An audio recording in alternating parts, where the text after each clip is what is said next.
Message from President Ibrahim Traore to the youth of Uganda and Honorable Robert Kyagulanyi Bobi Wine.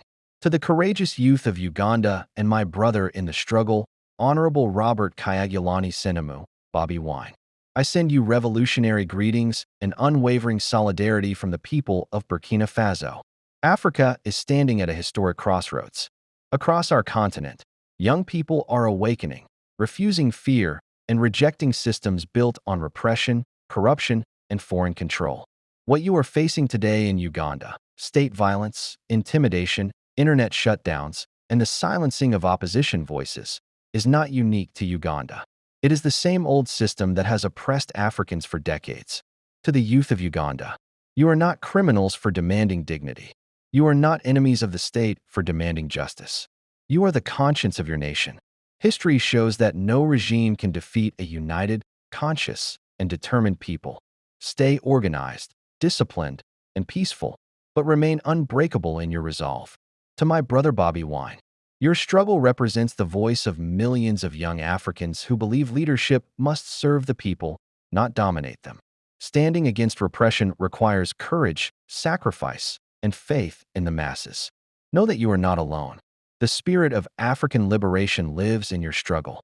I call on African leaders, regional bodies, and the international community to stop normalizing violence against civilians, journalists, and political opponents. Africa cannot claim democracy while tolerating brutality against its own children. The future of Africa belongs to its youth, not to guns, not to fear, and not to illegitimate power. Burkina Faso stands with the people of Uganda. Africa must rise. Together, victory to the people, freedom to Africa.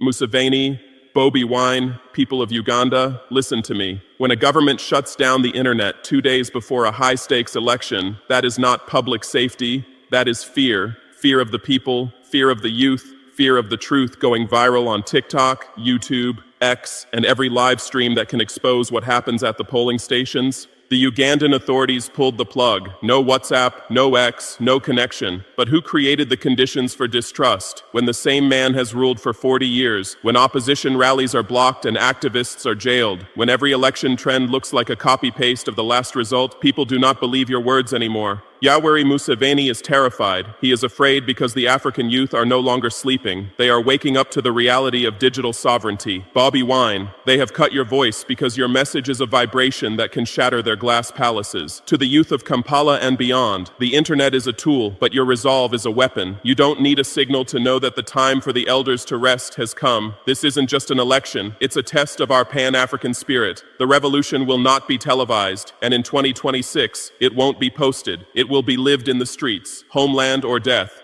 They have banned the rights groups. On the eve of the 2026 election, the state-run NGO Bureau ordered Chapter 4 Uganda and the Human Rights Network for journalists to halt their work immediately. Why? They claim these organizations are prejudicial to national security. In Africa today, there is a new phrase we must learn: internet blackout democracy. From Uganda to Ethiopia, from Sudan to the Congo, too many regimes now follow the same script. Elections come, tension rises, and suddenly the network goes dark in the name of security. They pretend this is about stopping fake news, but the real goal is to stop real news from reaching the world. Museveni, you are not the first to do this. Others shut down Facebook, blocked WhatsApp, throttled Twitter, slowed YouTube until live streams died in buffering. They say they are protecting peace, yet it is always the ruling party's narrative that remains online on state TV. When independent media, rights groups, and digital activists are silenced while the government's voice keeps broadcasting, that is not fighting disinformation. That is manufacturing one official lie. To the youth watching from Kampala's streets and the diaspora, understand, whenever you see internet shutdown trending before election results, you are not witnessing stability. You are witnessing fear management. The blackout is not a sign of strength. It is the confession of a regime that cannot trust its own citizens with a simple connection. President Museveni, let us speak plainly. A leader who trusts his mandate does not fear Wi-Fi, 4G, or live streams on YouTube and TikTok. A leader who truly believes his people are with him does not order telecoms to pull the plug on an entire nation just days before voting. When you cut the internet, you are not defending Uganda, you are defending your seat. You say you are protecting national security, but from whom? From terrorists or from smartphone cameras? From foreign agents or from Ugandan youth going live at polling stations, filming ballot stuffing, intimidation, and ghost voters? If your security depends on darkness, then your system is built on shadows, not legitimacy. 40 years in power is already a message to Africa. Coups, crackdowns, and now a 2026 internet blackout are adding a new chapter to that story. You can switch off Facebook, slow X, and block WhatsApp. But you cannot switch off the memory of a generation that watched you silence them in real time. Power that fears the camera is power that knows it can no longer survive the light. Bobi Wine, brother, your name now travels with hashtags, protest clips, and broken microphones. They try to box you in as just an opposition candidate, but what you represent is larger. The anger of an African youth tired of 40-year regimes and elections that feel pre-decided. When Uganda's rulers cut the internet, they were trying to cut your voice, but they also proved your point. They fear the ghetto youths you sing for, the boda riders who share your clips on WhatsApp, the university students streaming your rallies on TikTok and YouTube.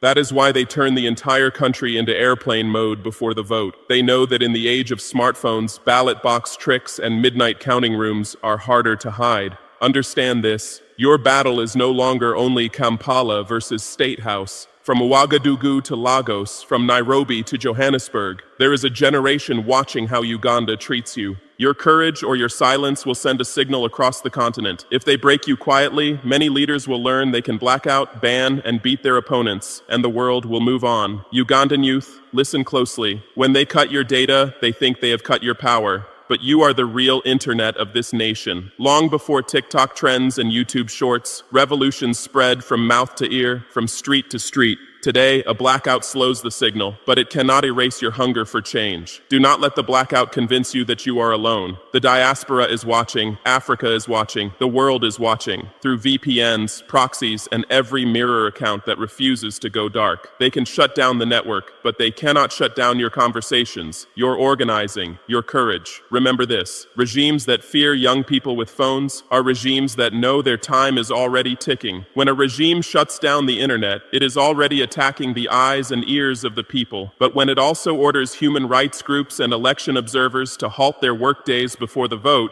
it is killing the witnesses. In Uganda, 2 major NGOs were told to stop operations right as the blackout began. This is not coincidence, it is choreography. Museveni, you know exactly what you are doing. You remove the cameras, then you remove the note takers. You silence the local monitors who document intimidation, disappearances, and fraud. You push out international observers or restrict their movements, and when the results arrive, you say, there was no evidence of irregularities. Of course there is no evidence, because you banned the people whose job is to collect it. To the people of Uganda, understand this playbook. When NGOs are smeared as foreign agents and threats to sovereignty right before elections, it is usually not because they are planning a coup, it is because they might expose one. Internet off, NGOs out. That is the perfect environment for the manufacturing of peaceful election results that were written long before you cast your vote. Some will say, this is not a coup, this is constitutional. There are courts, election commissions, observers. But listen to the logic of digital dictatorship. Instead of tanks on the streets, you roll out shutdown orders to telecom companies. Instead of burning ballot boxes, you suffocate live streams and data traffic. The method is modern, but the spirit is the same. Hold power at any cost. Museveni, you have simply updated the toolbox. Where past dictators stuffed newspapers and jammed radios, you now throttle bandwidth and pull the plug on social media. To Africans watching this on YouTube after the blackout lifts, do not be fooled by the smooth language of 21st century repression. Whether it is soldiers at the broadcasting house or regulators at the internet exchange point, the goal is identical. Control what you see, what you say, and what the world hears about your struggle. Changing the tool does not change the crime. When Uganda cuts the internet, bans NGOs, harasses opposition, the statements are concerned, monitoring the situation, calling for calm, Carefully chosen words that protect relationships, not rights. Museveni, you have survived this long because you understood one thing. As long as you are useful in regional security, as long as your army can be deployed in Somalia, as long as you are seen as a pillar of stability, many partners will close one eye during your elections. They will sanction loud dictators they do not need and tolerate quiet digital dictators they rely on. To Ugandans and all Africans, when you hear soft diplomatic language after a hard blackout, remember this is not neutrality, it is selective outrage. If the same internet shutdown happened in a rival state, there would be emergency sessions, televised condemnations, and threats of sanctions. But because it is an ally, they call it an internal matter. Your freedom cannot depend on how useful your ruler is to someone else's foreign policy. Uganda, your story is not isolated. In Burkina Faso, in Mali, in Niger, we have seen how outside powers praise stability, while our people live under fear, corruption, and foreign. Ugandans are fully awake. The so-called victory announced in the 2026 presidential election is fraudulent and illegitimate. Robert Kyagulanyi Ssentamu. Bobi Wine is the people's president. The regime may control institutions, guns, and courts, but it does not control the will of the people. In a free, fair, and transparent election, Bobi Wine is the rightful president of Uganda. History is watching. The 2026 election outcome was manufactured. Bobi Wine is the people's president. In a free and fair election, Robert Kyagulanyi would be president of Uganda, no doubt about it. The truth cannot be silenced. For media, embassies, AU, UN, human rights groups, the people of Uganda have rejected the credibility of the declared results of the 2026 presidential election.